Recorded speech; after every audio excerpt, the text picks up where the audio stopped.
Muy buenos días para todos, qué gusto poder estar juntos esta mañana. Como recién oraba Johnny, hoy nos acompaña para compartir la palabra de Dios Hugo Santibáñez. Hugo es el pastor plantador de la iglesia que Dios nos permitió enviar para plantar en Lima, en Chiclayo, perdón, no en Lima, ya te estoy mandando a Lima, amigo. Chiclayo, Perú. Hugo con su familia han estado ahí en los últimos 6 meses. También Luis David ha estado algunos de esos 6 meses desde que comenzó la plantación. De hecho, Luis David está llegando el día de hoy, pero Hugo hoy nos acompaña, ha estado con nosotros algunos días para poder compartir qué es lo que Dios está haciendo allá. Pero también estamos muy contentos porque Dios ha estado haciendo su obra en Chiclayo. Dios ha estado haciendo su obra a través del equipo núcleo, pero también en las personas que han estado llegando ahí a la plantación. Entonces Hugo nos va a estar compartiendo la palabra. Hugo, por favor, pasa. Lo recibimos con un aplauso.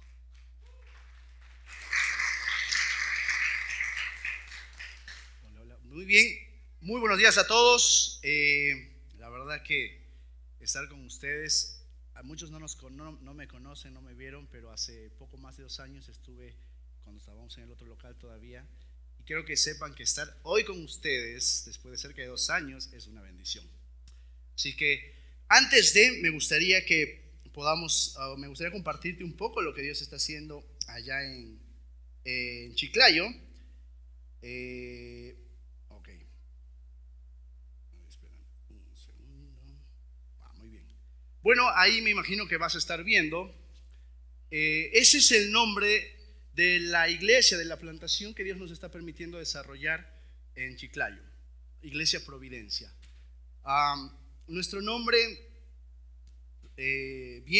primero, Providencia significa visión anticipada. Llamar a nuestra iglesia Providencia, recordamos que cada suceso en nuestras vidas no son producto de una casualidad, sino de una causalidad. Providencia es la previsión de Dios sobre la vida de cada ser humano por un propósito mayor. Todo lo que nos pasa, lo veamos nosotros bien o mal, porque a veces hay cosas que son necesarias pero las vemos como mal de parte de Dios. Todo eso es la providencia que Dios usa con un propósito mayor. Ahora te voy a explicar un poquito más por qué parte de este nombre. Primero déjame contarte o ubicarte un poquito dónde está Chiclayo. Chiclayo es una de las capitales representativas de la región norte del Perú. Estamos aproximadamente de la capital Lima a unos 700 kilómetros hacia el norte. Esta ciudad pertenece a la provincia o el estado de Lambayeque, que son aprox 800,000 habitantes. ¿Ok? Siendo Chiclayo la capital con la mayor población de aproximadamente 500,000. Algunas de los principales o de las realidades que encontramos allí, que no es tal vez muy distinta a otros lugares, es el índice de pobreza que en la actualidad está incrementándose a razón de lo que ha sido la pandemia. Tenemos también incrementando lo que es indigencia a razón de diferentes situaciones, no solo en Perú, sino en países que están cercanos al Perú. Van llegando a la capital, y al estar pues casi muy cerca de la frontera por el lado norte de Perú, tenemos esa migración.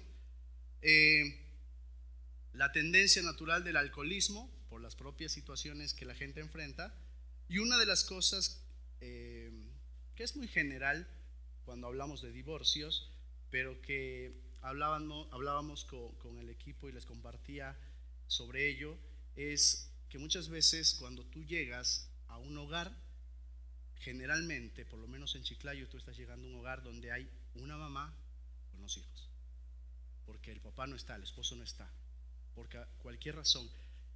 Y hemos visto también como una realidad y una problemática en la sociedad ello, de una manera muy incrementada.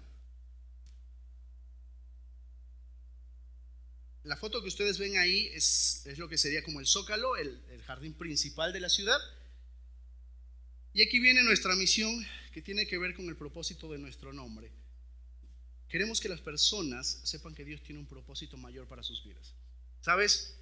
Ese hijo o hija que vaya creciendo a la luz del Evangelio, expuestos por el Evangelio que Dios nos permita llegar, es que puedan entender que su contexto no los define, sino que Dios usa todas esas cosas con un propósito mayor para sus vidas, para que el Evangelio genere ese impacto en ellos, para que el que tiene el alcoholismo o cualquier adicción tenga esa misma realidad, que si bien es cierto, va destruyendo su vida, pero ese pecado lo lleva al punto de necesitar urgentemente de Dios. Y aunque esa vida lo destruye, Dios tiene un propósito mayor para con esa persona, con ese indigente que a veces está en la calle pidiéndonos una moneda o algo que comer. No importa, aunque llegaste y estás como indigente en la ciudad, Dios tiene un propósito mayor. No estás por casualidad en Chiclayo, no estás por casualidad en esa zona. Y es por eso que aún yo les puedo compartir a ustedes, no sé cómo nosotros hayamos llegado al Señor, a la iglesia, aquí a Lumina, pero Dios tiene un propósito mayor para nosotros, y eso es la providencia de Dios. Nuestro equipo, el equipo núcleo, el equipo base que Dios ha permitido ir levantando desde que empezamos el proyecto de plantación, pues ahí está mi familia, mi esposa es Ali, Camila de 10 años, Matías de 7 y Leo el mexicano de 3 años. ¿Ok? Después tenemos 2 familias más, David y Amy, ellos son una pareja que tienen poco de haberse casado, Jonathan y Lorena. Lorena es de Paraguay, Jonathan peruano, se conocieron en España, volvieron al Perú, comprometidos, se casaron, tienen 3 hijos y son parte del equipo núcleo de Providencia. Y ahí está todo el equipo que hoy Dios ha levantado para estar desarrollando la plantación. Gracias a Dios por lo que está haciendo. Y uno de los versículos que pues anima y sostiene sobre lo que estamos haciendo, Romanos 8:28. Ahora bien, sabemos que Dios dispone todas las cosas para el bien de quienes lo aman, los que han sido llamados de acuerdo a su propósito.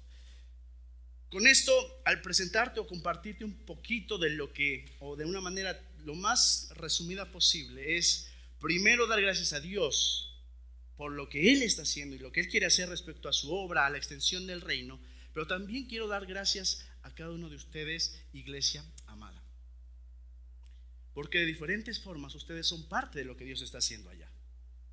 El que tú estés aquí hoy congregado es parte, aunque no te des cuenta, es parte de lo que Dios está haciendo allá, porque Dios un día levantó Lumina para que a través de Lumina se planten más iglesias. ¿Con qué propósito?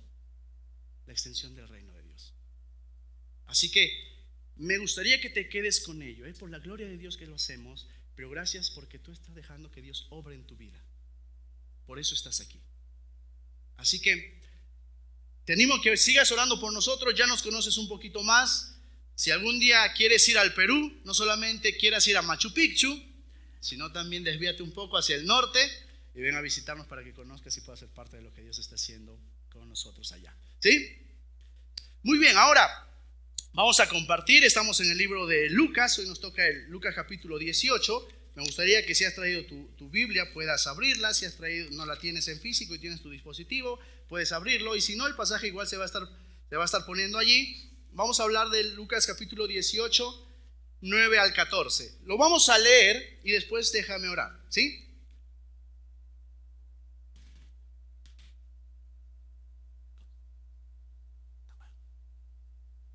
Bien, ¿lo tienes? 18, 9 al 14. Dice así, acompáñame con la lectura, sígueme con la lectura. Dice, a unos que confiaban en sí mismos como justos y menospreciaban a los otros, dijo también esta parábola. 2 hombres subieron al templo a orar, uno era fariseo y el otro publicano. El fariseo, puesto en pie, oraba consigo mismo de esta manera: Dios, te doy gracias porque no soy como los otros hombres, ladrones, injustos, adúlteros, ni aún como este publicano. Ayuno 2 veces a la semana, doy diezmos de todo lo que gano. El verso 13 dice, mas el publicano, estando lejos, no quería ni aún alzar los ojos al cielo, sino que se golpeaba el pecho diciendo, Dios, sé propicio a mí, pecador. Finalmente el verso 14 dice, os digo que éste descendió a su casa justificado antes que el otro. Porque cualquiera que se enaltece será humillado, y el que se humilla será enaltecido. Padre, estamos aquí juntos para adorarte a través de nuestra voz, a través de los recursos que tú nos has dado. Estamos aquí para adorarte y ser bendecidos a través de la exposición de tu palabra. Padre bendito, ruego en el poder del Espíritu Santo, que rompas toda situación, todo pensamiento, todo suceso que pueda estar viniendo e interfiriendo con esta oportunidad de ser confrontados y animados por tu palabra. Que escudriñes cada uno de nuestros corazones y reveles lo que hay en él, a la luz de lo que tu pasaje tiene para nosotros. Y Padre, te clamo que a mí me pongas al lado para que sea tu Espíritu hablando y ministrando nuestras vidas. Padre, somos tuyos y te necesitamos, Señor. En el nombre de Jesús, amén. Bien. Hoy el pasaje de hoy habla sobre obras de justicia versus regalos de justicia.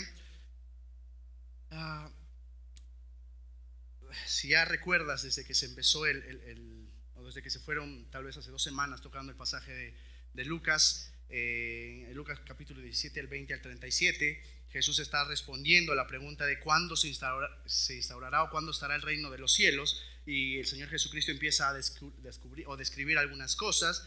Luego después, en los primeros 8 versículos del capítulo 18, y lo compartió la vez pasada, Cristo habla la necesidad de constantemente orar, de ser fieles y permanentes en la oración. Y bajo aún ese tenor que va presentando, un poco hablando del reino, hablando sobre la oración, Jesús también nos presenta algo más, que es lo que nos dice el verso 9: a unos que confiaban en sí mismos como justos y menospreciaban a los otros, les dijo también esta parábola. Ahora, está conectado mucho un aspecto de prácticas espirituales que nos presenta el Señor Jesucristo en esta parábola. Y cuando hablamos de prácticas espirituales, hablamos de los diezmos, la oración, el ayuno, por citar los que aquí está citando el Señor Jesucristo. Pero hay muchas más prácticas espirituales, obviamente. Y si tú recuerdas, tal vez el pasaje donde más profundamente Jesús habla sobre esas prácticas espirituales que caracterizan a un hijo del reino, o a uno que pertenece al reino de Dios, es Mateo capítulo 5, 6 y 7, que también se repite en el libro de Lucas. Y de alguna forma vamos a ver lo mismo en este pasaje. Ahora, ¿sabes? Este pasaje nos muestra, o estos versículos nos muestran 3 formas o tres aspectos en las que me gustaría compartirte, ¿ok? Primero el verso 9, que nos habla de aquellos que confiaban en sí mismos como justos y menospreciaban a aquellos que no eran de ese nivel moral religioso. Vas a ver en el versículo 10 al 12 acerca de esas prácticas espirituales. Aquellas son ciertas responsabilidades que identifican al reino, como se los dije hace un momento. Y vas a ver en los versículos 13 y 14 acerca de esa esencia que determinan estas prácticas espirituales, pero basadas no en nuestra justicia, sino en la justicia de Cristo. Si por ahí, de todo lo que podamos compartir hoy, tal vez te olvidas muchas de las cosas que podamos decir, me gustaría que te quedes con esta frase como un ancla del día de hoy, ¿ok? Es: el valor de nuestras obras son determinadas por mi justicia en Cristo. O el valor de estas prácticas espirituales son determinadas por mi justicia en Cristo. ¿Sabes por qué? Porque muchas veces nos sucede, no sé si eso te ha pasado a ti, pero muchas veces nos pasa que nosotros hacemos muchas de estas prácticas. Hace un momento acabamos de dar nuestros diezmos y ofrendas, ¿correcto? Y hay 2 formas en las que nosotros podemos ver eso. Podemos verlo como una adoración, o podemos verlo como pues es lo que tengo que hacer por estar en la iglesia. Cuando hablamos acerca de la oración, tomando lo que se tocó la semana pasada, esa necesidad de orar. Ojo, si te das cuenta, Lucas 18:1 dice: y el Señor les habló sobre la necesidad de orar siempre. Y muchas veces nosotros podemos ver aún el aspecto de oración como pues es parte de, lo tengo que hacer, o como si fuera el fin en sí mismo, cuando no es así. Por eso, cuando te digo que el valor de nuestras prácticas espirituales, de esas obras de regalos de justicia, son determinadas, cobran un valor relevante en nuestras vidas, pero no por lo que hacemos, sino por lo que Cristo ya hace en mí. Es que eso cobra sentido. Es que eso tiene un valor. Es que eso me conecta al Padre.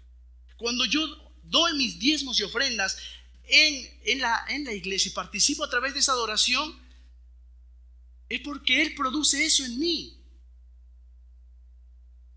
No sé si te pasa, pero a veces cuando nosotros recibimos nuestro pago, nuestro salario, muchas veces no disponemos en nuestro presupuesto lo que le corresponde a Dios. Planificamos los servicios, una y otra cosa, pero no es lo que le corresponde a Dios. Por eso cuando llegamos aquí, algunos estamos sobre la hora así, pues vamos a la cartera para dar, ¿no? Pero es entender que lo doy porque es mi adoración a Dios, porque Él me lo dio primero. Que oro porque fue el Padre, fue Cristo quien me conectó con el Padre, si no, no habría forma. Y me dio la oración como una manera en que el Espíritu usa para que me conecte con Él, para entender sus propósitos, para buscar y clamarle a Él. Y otras prácticas como esas.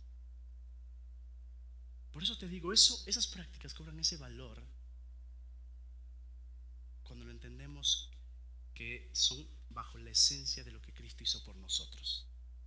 Y no es buscar un favor o un mérito delante del Padre. Es el reflejo de su gracia, de su justicia. Entonces, acompáñenme a desarrollar básicamente el pasaje que ya les he expuesto de las tres formas. Primero, déjame hablarte, como dice el verso 9, a través de una distinción moral, ¿ok? Dice, te lo vuelvo a leer: a unos que confiaban en sí mismos como justos y menospreciaban a los otros, les dijo esta parábola. Bueno, indudablemente aquí es importante que puedas recordar.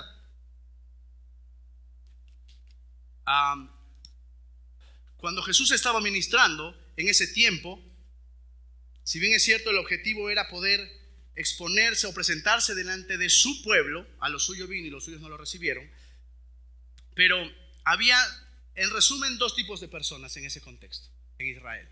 Tenías al judío, que era religioso, que era fervoroso de su religión, y tenías a los que eran catalogados como los pecadores, que entre ellos aún podían haber ciertos judíos catalogados como pecadores.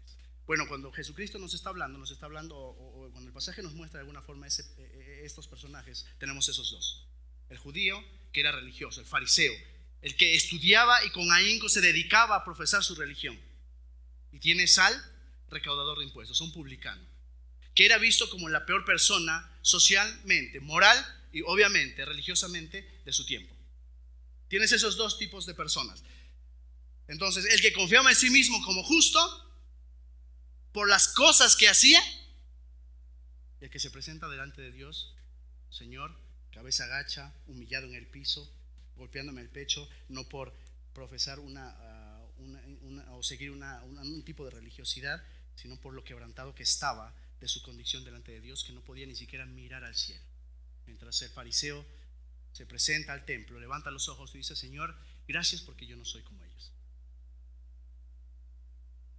Gracias porque yo no soy como fulanito, como tal persona, como mi vecino, como mi compañero de trabajo que hace esto, que vive así, que yo no soy así, Señor. Gracias porque yo voy a la iglesia. Gracias porque doy de mis ofrendas. Gracias. Él se veía justo delante de Dios por lo que hacía. El publicano se veía miserable porque sabía cuál era su condición y clamaba justicia al Padre, porque sabía que solo el Padre podría determinar y favorecer esa justicia en pro de él. Sabes, en esta distinción moral muchas veces nosotros estamos incluidos, porque a veces hay momentos que tomamos ese aspecto de soy un miserable pecador y me golpeo el pecho, o a veces tomo el punto o el aspecto de un legalismo religioso, que me vanaglorio en las cosas que yo hago y me jacto en ello. Pública o no públicamente, en el corazón o evidentemente, porque yo sí hago, pero él no hace. Tienes una distinción moral. Jesucristo nos está presentando dos personas que en el tiempo nos está exponiendo nuestro propio corazón. Como estamos viviendo muchas veces. Es de alguna forma lo que nos está presentando. Sin embargo, déjame decirte algo respecto a esta distinción moral o estos dos tipos de personas. ¿Sabes? Lo hermoso de esto es que el evangelio es para ambos, para todos ellos. El evangelio no hace distinción moral, no hace distinción ética, social. El evangelio te muestra las cosas como son. ¿Y cómo es? Todos somos pecadores. Esa es nuestra realidad delante del Padre. Todos somos pecadores. Y nos dice que Cristo vino a buscar ¿a quiénes? ¿A los sanos o enfermos? A los enfermos. El día que llegamos a Cristo es porque nos vimos enfermos. Por eso Cristo nos salvó. Por eso el Espíritu Santo nos dio a arrepentimiento. Pero después de ese evento, ¿cómo estamos caminando? ¿Cómo estamos caminando? El evangelio no hace distinción. Nos escogió y nos alcanzó donde estábamos. No hay distinción. Y gracias a Dios por ese evangelio. Todos estábamos en la misma condición. Y por su gracia, todos hoy, los que hemos sido alcanzados por Cristo, somos rescatados por su gracia. Sin distinción de tu cuenta bancaria, sin distinción de lo buena persona que seas, sin distinción. El evangelio no media eso. Hablando un poco sobre las prácticas espirituales, versículos 10 al 12, dice: 2 hombres subieron al templo a orar. Uno era fariseo y el otro publicano. El fariseo, puesto en pie, oraba consigo mismo de esta manera: Dios, te doy gracias porque no soy como los otros hombres, ladrones, injustos, adúlteros, ni aun como este publicano. Ayuno 2 veces a la semana y doy diezmos de todo lo que gano. Las prácticas espirituales. Bueno, respecto a, aquí menciona 3 de las prácticas espirituales: la oración, ayuno y diezmos. En el libro de Mateo capítulo 6 se tocan de alguna forma estos pasajes. Respecto a la oración, lo puedes encontrar en los versículos 5 al 15. Jesús menciona acerca de cómo debemos orar. El ayuno también es expuesto versículos más adelante en el capítulo 6. Y los diezmos, no como tal, los diezmos son expuestos a tal y cual en el capítulo 6 de Mateo, pero sabes, Mateo 6, 19 al 24 nos presenta, creo que hace una evaluación en nuestro corazón respecto a lo que es las finanzas. Y ese pasaje donde dice: porque donde esté vuestro tesoro, ahí estará vuestro corazón. Y ese pasaje donde dice: nadie puede servir a 2 señores, porque amará a uno o menospreciará al otro. Entonces, si te das cuenta, al fin y al cabo, este fariseo lo que de alguna forma está diciendo: Señor, yo doy mis diezmos de todo lo que tengo. De todo lo que tengo doy mis diezmos. Pero, Señor, en mi corazón tal vez amo mucho más el dinero que a ti. Amo mucho más el reconocimiento que a ti. ¿Te acuerdas de la viuda pobre? Cuando Jesús habla cómo esta mujer llega al templo y las moneditas que tenía, que eran las más básicas, no sé, lo que sería aquí, ya no hay de 10 centavos, ¿verdad? Lo de 50 centavos, la de menor valor, puso todo lo que ella tenía. Y Jesús dice: ella ha dado, es bienaventurada porque ella dio de todo lo que le quedaba, dio de todo lo que tenía. No era el importe, era el corazón. Por eso, de alguna forma, lo que Jesús nos está exponiendo en este pasaje es lo que él ya antes se ha ido enseñando. No era nuevo. Y acuérdate, estas son prácticas espirituales de un hijo del reino. Es como debemos vivir. Es como debemos vivir. Pero si quisiera que me acompañes un momento al por qué este fariseo hacía lo que hacía y vivía como vivía, está en Mateo 23:5. Igual va a aparecer ahí en la pantalla, pero fíjate qué es lo que Jesús dice en Mateo 23:5. Él está hablando en todo ese capítulo acerca justamente de los fariseos. Dice: antes hacen todas sus obras para ser vistos por los hombres, pues ensanchan sus filacterias y extienden los flecos de sus mantos. Lastimosamente, el corazón de este tipo de personas era hacer las cosas para ser reconocidos por el hombre y no por el Padre. Y eso es una de las cosas que caracteriza o nos caracteriza cuando estamos viviendo en ese tipo de prácticas de justicia, que a veces lo hacemos porque queremos que las personas nos vean que tan buenos podemos ser.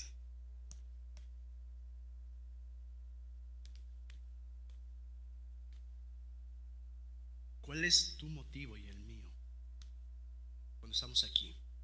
¿Cuál es tu motivo y el mío cuando al adorar al Señor podemos levantar nuestras manos? ¿Cuál es tu motivo y el mío cuando damos de lo que Dios nos da?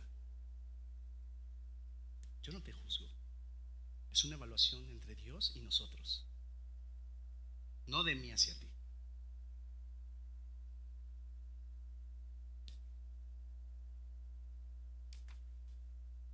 Y aquí viene tal vez la parte más importante, más impactante para mí. Tiene que ver con la confesión, que es lo que sencillamente los últimos 2 versículos nos habla el Señor Jesucristo. Verso 13 y 14. Mas el publicano, estando lejos, no quería ni aún alzar los ojos al cielo, sino que se golpeaba el pecho diciendo: Dios, sé propicio a mi pecador. Lo que el publicano le está diciendo en otras palabras a Dios es: Dios, atiende mi necesidad, ven en mi socorro. Jesús dice: os digo que éste descendió a su casa justificado antes que el otro, pues cualquiera que se enaltece será humillado, y el que se humilla será enaltecido. Este hombre vino al templo a decir: Dios, yo no tengo nada que ofrecerte, pero ven, atiende mi necesidad. ¿Cuál era la necesidad? Sé o justifícame mi vida y mis pecados. Declárame justo por ti, no por mí. Yo te necesito a ti. ¿Sabes? Me gusta sobre lo que Spurgeon dice sobre este pasaje, porque lo muestra así.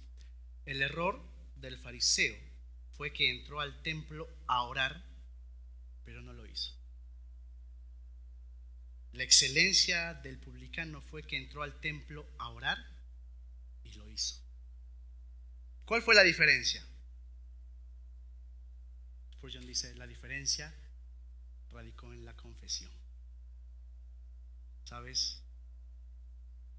Lo que nos conecta con el Padre, lo que rompe la barrera del pecado, es reconocer nuestra condición, y eso es confesión. La confesión. Y cuando nosotros hablamos de confesión, decimos: sí, yo cuando hablo con Dios reconozco mis pecados. Proverbios 28:13 dice que el que confiesa sus pecados alcanzará misericordia. Sí, yo los confieso, lo digo, reconozco. 1 Juan 1:9 dice que si confesamos, Dios es fiel y justo para perdonar nuestros pecados. Lo hago. Pero ¿sabes?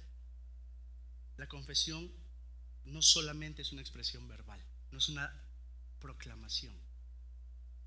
La confesión es algo que primero surge en el corazón y es de fe, y eso es arrepentimiento, que es donde es el inicio de esa obra de salvación en nuestras vidas. Es el arrepentimiento. ¿Y dónde podemos ver eso? Acompáñame, y ese es el último pasaje que vamos a caminar, Romanos 10, 8 y 9.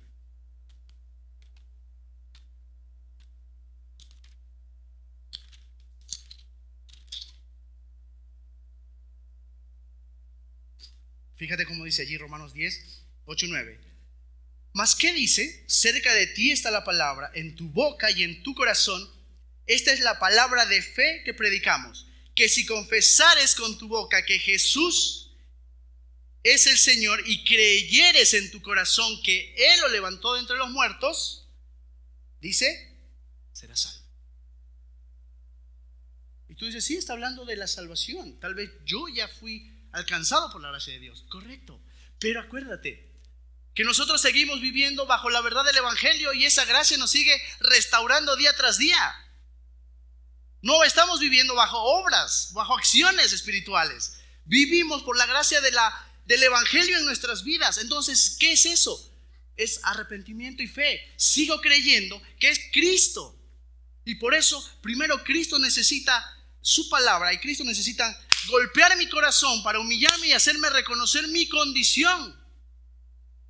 Que lo que yo estoy haciendo en verdad necesita ser evaluado por el Padre, determinado por el Padre, para que en base a eso lo que yo proclame sea lo que surge de un corazón que ha sido confrontado.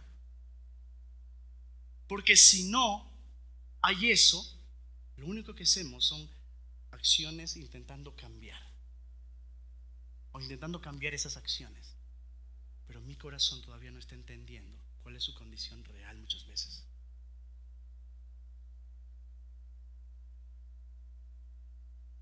Y por eso a veces seguimos practicando las mismas cosas. ¿Sabes? Yo conocí a Pablo hace cerca de tal vez 3-4 años. Y yo le hice muchas preguntas a Pablo Di Gilio. Y le hice una pregunta muy en particular.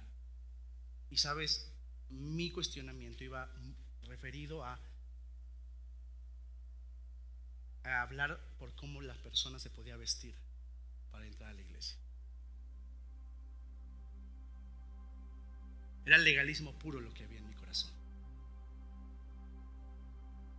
Y hablando, Pablo en esa ocasión me dijo: lo que nosotros anhelamos y entendemos de Dios y buscamos es que cada persona pueda ser transformada por el Señor en el corazón.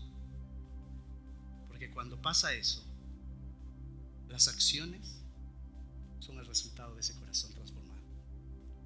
¿Te das cuenta por qué nuestras prácticas espirituales son determinadas por Él, por mi conexión con Él, por mi corazón con Él? No hay otra forma, no hay otra manera.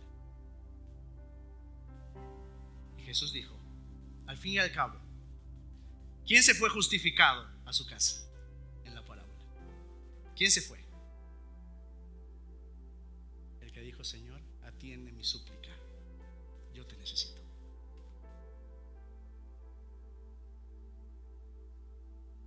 Que Dios confronte nuestro corazón, que nos empuje a que esa fe en Él transforme nuestro corazón, para que lo que hagamos sea el resultado de ello y lo adore a Él. No busque la aprobación de la persona que puede estar a mi lado o que vive junto a mí.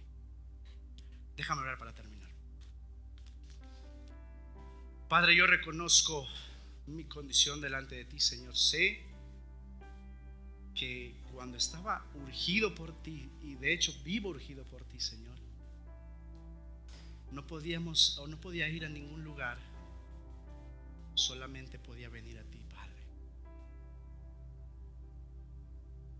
Fuiste tú, Señor. Y así como es mi caso, es el de todos nosotros, papá. Porque no eran nuestras acciones ni las buenas intenciones, Señor, las que nos iban a traer a ti. Eras tú. Tenías que confrontar nuestro corazón, Señor, y rompernos en pedazos para que podamos humillarnos delante de ti y decir: Señor, atiende mi necesidad, te necesito. Y Padre, yo no sé, los que están viéndonos por internet, los que estamos aquí, Señor, necesitamos que atiendan nuestra necesidad, que no es financiera, que no es de salud, que es arrepentimiento. Papá, necesitamos que nos empujes a eso. Yo de forma personal te doy gracias, Señor, por esta iglesia. Te clamo por esta iglesia, por el liderazgo, Señor. Te clamo, pido, aunque Pablo y su familia tengan que salir, Señor, aquí queda la obra, queda este equipo, queda esta iglesia, Señor. Y necesitamos seguir viviendo arrepentidos, creyendo en tu poder y tu obrar. Gracias, papá, en el nombre de Jesús. Amén. Iglesia, te invito a que puedas ponerte de pie y continuemos con este tiempo.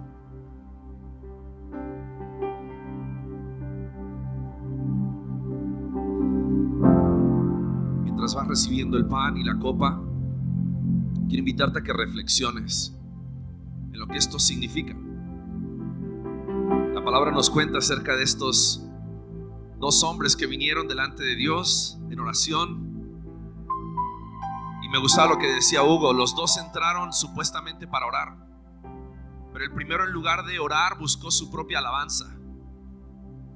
El segundo, al orar, expresó su condición delante de Dios y rogó por su misericordia. Estos elementos nos recuerdan que no son nuestras obras, no son nuestros esfuerzos los que nos dan esa aceptación delante del Padre, sino el cuerpo crucificado de Cristo Jesús. La sangre derramada de Cristo Jesús es lo único que nos justifica delante del Padre. Es lo único que nos da esa aceptación, esa libre entrada al trono de la gracia por medio de la obra de Cristo Jesús. Entonces, si tú eres un creyente en Cristo Jesús y esta es tu fe, te sientes como ese publicano y ese gentil y vienes delante de Dios implorando por su misericordia, por su salvación, por ese arrepentimiento y esa fe constantemente. Y ahora, al recordar esa obra de Cristo en la cruz, participemos juntos, reflexionando en lo precioso y valioso que fue lo que hizo Cristo por cada uno de nosotros. Así que te voy a invitar a que oremos. Una vez que todos tengan los elementos, vamos a participar juntos. Dios, gracias.